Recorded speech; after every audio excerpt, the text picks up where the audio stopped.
काय नाव तुमचं? सरस्वती जगताप तलवाडा. काय प्रकरण इथं SP साहेबांना भेटायला आलेले आहेत, आज काय प्रकरण नेमकं? हो, आज मी SP साहेबांना भेटायला येण्याचं प्रकरण म्हणजे आज 2 महिने झालं माझ्या मुलाचा छळ करून, मानसिक छळ करून त्याला आत्महत्येस प्रवृत्त करण्यात आलं. जेव्हा ह्याची तक्रार आम्ही तलवाडा पोलीस स्टेशनला दिली, तिथल्या जे तपास अधिकारी आहेत त्यांनी आमच्या कुठल्याही तपासात अद्यापही आम्हाला उत्तर दिलेलं नाही येतं. जसं की इंस्टाग्रामवर काही मेसेज आलते, ते मेसेज काही आम्ही त्यांना आणखीन काही पुरावे मागितले होते, पुन्हा सखोल तपास करायला सांगितला होता, असा काहीही केलेला नाही आहे. PM रिपोर्टसुद्धा अद्याप आमच्यापर्यंत पोहोचला नाही, जे की 7-8 दिवसात येतो. आता 2 महिने झाले तर. आणि भेट घेतली तुम्ही, काय म्हणले पोलीस अधीक्षक साहेब? आणि SP साहेबांनी आम्हाला आश्वासन दिलं की आम्ही ह्याचा तपास करू. SP साहेबांना एवढीच विनंती करायची की आमच्या मुलांना त्यांनी न्याय मिळवून द्यावा. आणि जे संशयित आरोपीचं आम्ही नाव सांगितलं होतं, तर समजा API साहेबांचं म्हणणं आहे की त्याविषयी पुरावा आणून द्या. तर मला API साहेबांना एवढंच विचारायचं आहे की एकदा मृत झालेलं किंवा ज्याचं शरीर दफन झालं आहे त्या माणसाचा आम्ही पुरावा कसा आणून द्यायचा, त्या मृत माणसाला ज्याचं दफन झालं त्याला वापस कसं आणायचं. आणि त्याच्या अगोदरच 8 दिवसांनी मुलांनी सांगितलं होतं की त्याला शाळेतील एका शिक्षकांचा त्रास होता, वारंवार त्याला कॉल करून परेशान करीत होते. तर मी त्या सरांना एक वेळ समजून सांगितलं होतं. जेव्हा मुलगा गायब झाला तेव्हा सरांना भेटायला म्हणूनच गेलेला होता तो. कोण सर आहेत? अहमद शेख, जे आमच्या गावचेच एक शिक्षक आहेत. कोणत्या शाळेत? ते जिल्हा परिषद शाळेमध्ये क्लास घेत येतं. आणि त्यांचे बीडला रिपोर्टर नावाचा एक क्लास आहे, तिथं जाण्यासाठी माऊलीला ते भरीवर घालत होते. तर माऊलीची परिस्थिती एक समजा गरीब घरचा मुलगा असल्यामुळं आई वडिलांच्या पुढं जात नव्हता. आम्ही तिथं बघून आलो होतो क्लासेस, आम्हाला आवडले नव्हते. नंतर आम्ही दुसरीकडं गावात करायचा असा विचार होता, मग तो गावात जाणार होता. पण सर तरीही हेच माझ्याकडे म्हणत होते. काय पाऊल आहे तुमचं पुढचं? आता पुढचं पाऊल म्हणजे जे आम्ही संशयित आरोपीचं नाव सांगितलं, गायब झालं तेव्हा नाव सांगितलं, तेव्हापासून हे आम्हाला फक्त त्याच्याविषयी पुरावा मागतात. मग पुरावा जमा करण्याचं काम आमचं आहे का पोलीस अधिकाऱ्यांचं आहे? मला वाटतं तपास अधिकारी, तिथले जे API आहेत किंवा SP साहेबांनी ह्यात खास करून लक्ष घालावं आणि आमच्या मुलांना न्याय मिळवून द्यावा. निलंगेकर साहेब आमच्या इथं API येतं, त्यांनीही समजा यामध्ये जास्त दक्षता घ्यावी आणि तपास अधिकाऱ्याला अशी सूचना करावी की बारकाईने तपास करा. सर, तलवाड्यामध्ये कुठलेही CCTV चेक केलेले नाही आहेत, यांनी फक्त लेखी घेतलेलं आहे आणि त्यावरच त्यांच्या सह्या घेतलेल्या आहेत. घटना कधी घडलेली? घटना 11 जूनला घडलेली आहे, संध्याकाळी 8 वाजता.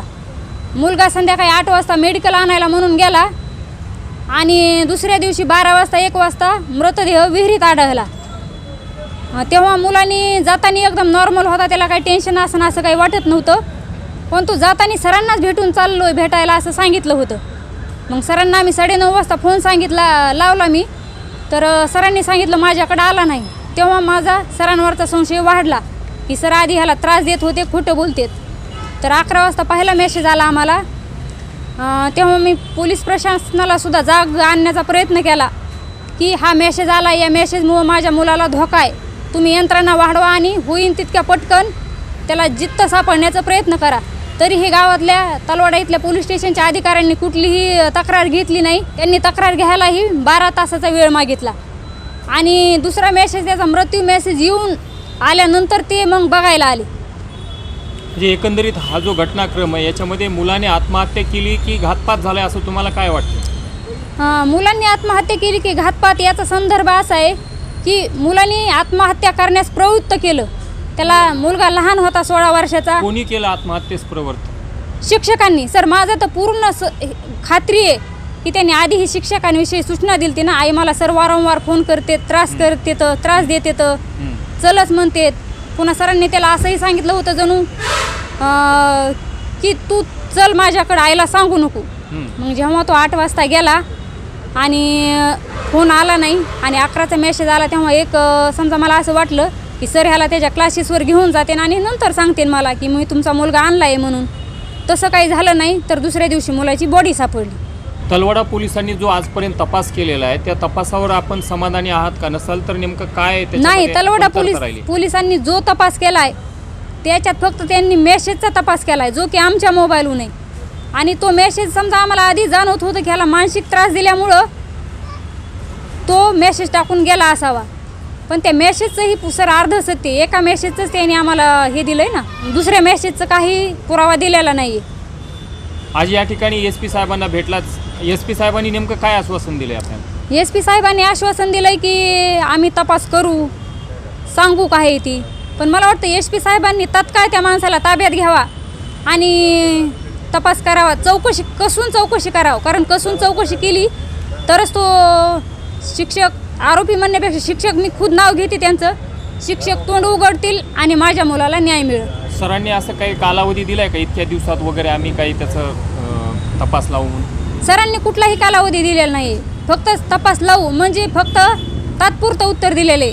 SP साहेबांच्याही या उत्तरावर मी समाधानी नाही आहे, कारण मुलगा हा लहान होता, 16 वर्षाचा, मध्ये तो अज्ञान पालकच होता, त्याला काही कळत नव्हतं. आणि सर जेव्हा एखादा मुलगा आत्महत्या करायला जातो तेव्हा मुलगा, लहान मूल चप्पलसहित उडी टाकतं किंवा चप्पल विहिरीजवळ सोडतं ना, तशी चप्पल विहिरीच्या बाहेर लांब ठेवलेली होती, जसं की अस्तव्यस्त म्हणजे दुसरे कुणी टाकलेली होती. आणि मुलाला मारहाणसुद्धा झालेली होती, जे की लपवण्यात आले PM रिपोर्टमध्ये सुद्धा. आमच्या कुटुंबावर पाळत ठेवली जाते. जेव्हा मी बीडवरून गेवरायला येते किंवा गेवराईहून बीडला जाते तेव्हा कुणीतरी आमचा पाठलाग करतं आणि ते आम्हाला खात्रीपूर्वक आहे की ते आमच्यावरच पाळत ठेवतं. आज माझा भाऊ बीडमध्ये आहे, ड्युटीला आहे, त्याच्यावरही पाळत ठेवली जाते. त्या समोरच्या म्हणजे त्या सरांपासून आमच्या जीवाला धोका आहे. तर मला वाटतं SP साहेबांनी या सर्वांची दक्षता घेतली पाहिजे, आम्हालाही संरक्षण दिलं पाहिजे आणि आमच्या मुलांना न्याय मिळवून दिला पाहिजे. आता एकंदरीत सरांनी आश्वासन दिल्याप्रमाणे जर नाही घडलं तर आपलं पुढचं पाऊल काय असणार आहे? जसं सरांनी आश्वासन दिलं तसं नाही घडलं तर येत्या 15 ऑगस्टला जिल्हाधिकारी कार्यालयासमोर आत्मदहन करणार मी, कारण जर माझ्या मुलाला न्यायच मिळत नसलं तर मला तरी वाचून काय करायचं आहे, एकच मुलगा होता माझा.